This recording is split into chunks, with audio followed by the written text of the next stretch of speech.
Hi hello everyone. Saturday பார்த்திங்கன்னா நல்ல மழைங்க. பாடு வேறு எங்களுக்கு வந்துருச்சு. மழை நின்னதுக்கப்புறம் எல்லாம் பார்த்துக்கலாம் அப்படின்னு சொல்லிட்டு தான் எல்லாம் ரெடி பண்ணிகிட்ருந்தோம்.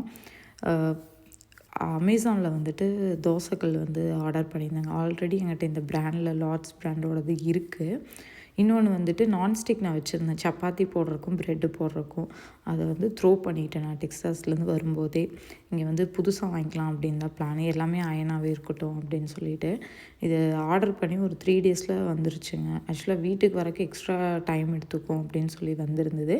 பிக்கப் பண்ணிக்கிட்டிங்கன்னா போய் பிக்கப் பண்ணிக்கலாம் அப்படிங்கிற மாதிரி சொன்னாங்காட்டி நாங்கள் போய் பிக்கப் பண்ணிட்டே வந்துட்டோம். காஸ்கோ ஷாப்பிங்லாம் முடிச்சுட்டு பிக்கப் பண்ணிட்டு வந்துட்டு இதை வந்துட்டு என்ன பண்ணணும் அப்படின்னு பார்த்திங்கன்னா, சீசன் பண்ணுறதுக்கு வந்துட்டு கேஸ்ட்ர் ஆயில் இருக்குது இல்லையா, கேஸ்ட்ர் ஆயில் வந்துட்டு நல்லா கல்லை வந்துட்டு சூடு பண்ணிடணுங்க. சூடு பண்ணிவிட்டு நான் வந்து விளக்கெண்ணெய் தான் யூஸ் பண்ணுறேன். மேபி வேறு என்ன யூஸ் பண்ணலாமான்னு கூட எனக்கு தெரியாதுங்க. ஆனால் நான் வந்து இப்போ வரைக்குமே கேஸ்ட்ர் ஆயில் தான் யூஸ் பண்ணிகிட்ருக்கேன். அப்படியே கொஞ்சம் நல்லா சூடு பண்ணிவிட்டு கல்லில் நல்லா எண்ணெய் வந்து கொஞ்சம் நிறையாவே ஊற்றிட்டு சின்ன வெங்காயம் இல்லைன்னா பெரிய வெங்காயம் எது இருக்கோ தோலோடையே போட்டுக்கலாங்க. நல்லா சாப் பண்ணிவிட்டு அதை வந்து அப்படியே கல்லில் போட்டு நல்லா கொஞ்சம் நேரம் அது வந்துட்டு ஒரு கலர் சேஞ்ச் ஆகிற வரைக்கும் நல்லா ஃப்ரை பண்ணிகிட்டே இருக்கணுங்க. இதை வந்து நல்லா ஃப்ரை பண்ணிவிட்டு உடனே வாஷ் பண்ணி கூட ஒரு சிலர் யூஸ் பண்ணுவாங்க. நான் கூட ஒருக்கா ட்ரை பண்ணியிருக்கேங்க. அப்போ என்ன ஆகும்னா, உடனே நீங்கள் அதாவது இது ரெடி ஆயிடுச்சுன்னு சொல்லிட்டு ஆறுனதுக்கப்புறம் கழுவிட்டு யூஸ் பண்ணிங்கன்னா வந்து ஸ்டிக்கியாக தான் இருக்கும். ஒட்டி ஒட்டியே தான் வரும் உங்களுக்கு. நல்லாவே வராது தோசை. அதுவே நீங்கள் வந்துட்டு இந்த மாதிரி நல்லா பரட்டிட்டு இதை வந்துட்டு அப்படியே ஒரு 3 டேஸ்க்கு இல்லைன்னா 2 நைட்டுங்க 2 நாளைக்கு வந்துட்டு இதை அப்படியே விட்டுருங்க. வெங்காயத்தை வந்துட்டு அப்படியே கல்லுலேயே விட்டுட்டீங்க அப்படின்னா அது வந்துட்டு 2 நாளில் வந்து நல்லாயிருக்கும்.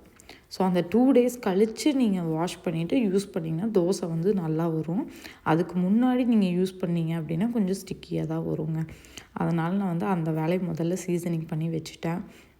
இன்னொரு பக்கம் பார்த்திங்கன்னா தயிர் தான். தயிர் இல்லை அப்படின்னாலே அவ்வளோதான் வீட்டில். என் பொண்ணுக்கு அவளுக்கு வேண்டிய நான் தயிர் போடணுங்க.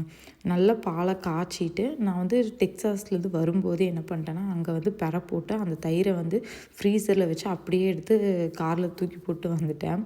ஸோ அந்த தயிர் தான் யூஸ் பண்ணிகிட்ருக்கேன். இது வந்து ஹோம்மேட் தயிர் அந்த கன்சிஸ்டன்சி வந்துருச்சுங்க. அதனால் வந்துட்டு இதை ரெகுலராக நம்ம போட அந்த டேஸ்ட் வந்துடும். நம்ம இந்தியாவிலலாம் நம்ம போடுவோம் இல்லையா பெற போட்டால் அந்த தயிர் வந்து நல்லாயிருக்கும். ஸோ அதே மாதிரி எனக்கு இது வந்துருச்சு. அதனால் இங்கே வந்து அதை கண்டினியூ பண்ணணும் இல்லையா அப்படின்னா அவ்வளோதான். வெளியில் நல்லா மழை பெய்யுதுங்களா, இது வந்து டெக்ஸாஸ் வேறு. இங்கே வந்து வெதர் எப்பவுமே லைட்டாக கூலிங்காக இருக்க மாதிரி தான் இருக்கும். ஸோ வந்து தயிரே பெறையாகாது. அதனால் எப்போவுமே அவனில் தான் நான் வைப்பேன். ஃபிலியில்